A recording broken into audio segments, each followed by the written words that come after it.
Alhamdulillah, wassalatu wassalamu ala rasulillah wa alihi wa sahbihi wa man wala.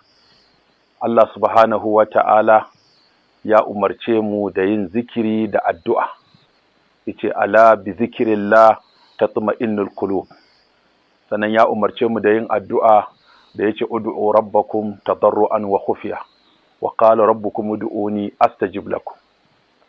Sannan annabi sallallahu alaihi wasallama rayuwarsa duka zikiri ce da addu'a, zikirin shiga gida, zikirin fitowa, zikirin shiga masallaci, zikirin fitowa, zikirin cin abinci, zikirin shiga banɗaki, zikirin fitowa, zikirin safe, zikirin yamma, duk rayuwar annabi gaba ɗaya sallallahu alaihi wasallama zikiri ce da addu'a.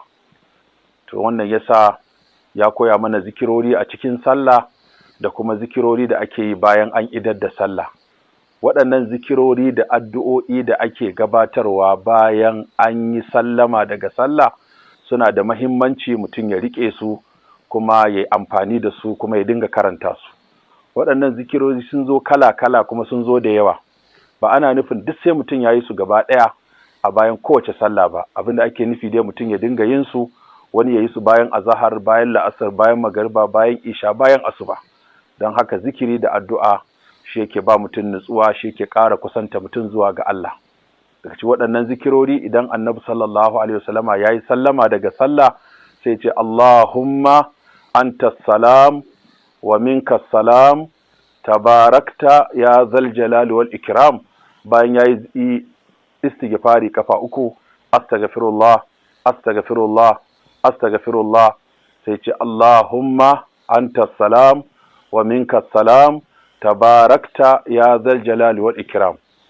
Sai kuma yace la ilaha illallah wahdahu la sharika la lahul mulku wa lahul hamd wa huwa ala kulli shay'in qadir kafa uku, kamar da yazo hadisin Mugira. Ce Allahumma la mani'a lima a'taita wa la mu'tiya lima mana'ta wa la yanfa'u zal jadd minkal jadd. To sai kuma tasbihi. Wannan tasbihi yazo da siga daban-daban har kala shida. Zaka iya cewa subhanallah 33, walhamdulillah 33, wallahu akbar 33, ka cike ɗarin da la ilaha illallah wahdahu la sharika la lahul mulku wa lahul hamdu wa huwa ala kulli shay'in qadir.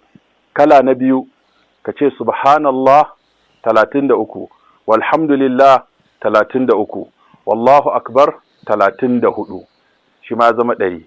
Kala na uku kace subhanallah 25, walhamdulillah 25, wallahu akbar 25, wala ilaha illallah 25, shi ma ya zama 100.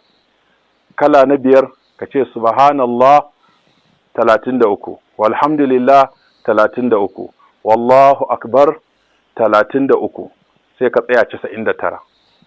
Sannan kala na biyar sai ka ce subhanallah 10, walhamdulillah 10, wallahu akbar 10.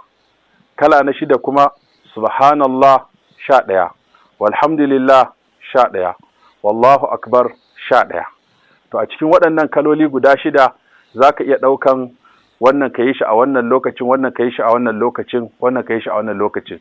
Sai kai qul huwallahu 1, falaki 1, nasu 1, ayatul kursiyu 1 bayan azhar da la'asar da isha.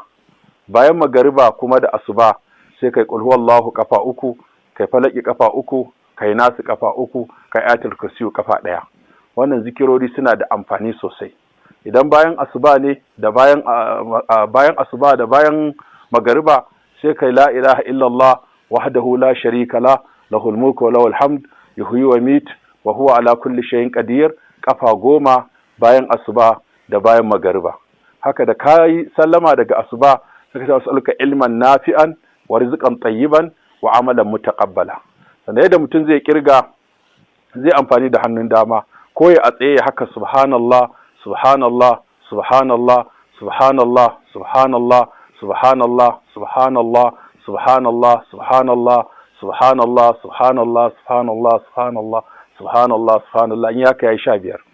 Ko kuma ya kirga ta ƙasa yayin sama subhanallah subhanallah subhanallah subhanallah subhanallah subhanallah subhanallah subhanallah subhanallah ko kuma ya tafi a kwance subhanallah subhanallah subhanallah subhanallah subhanallah subhanallah subhanallah subhanallah subhanallah subhanallah subhanallah subhanallah sai uku anan ya zama 15 ko kuma ya kirga ta baya subhanallah subhanallah subhanallah subhanallah subhanallah subhanallah subhanallah subhanallah subhanallah subhanallah subhanallah subhanallah subhanallah subhanallah subhanallah duk wanda mutum ya dauka a wannan, amma wasu suna gayi a kwancen yafi kai haka subhanallah subhanallah subhanallah subhanallah subhanallah subhanallah subhanallah subhanallah subhanallah subhanallah subhanallah subhanallah ka dinga tafiya a kwanci.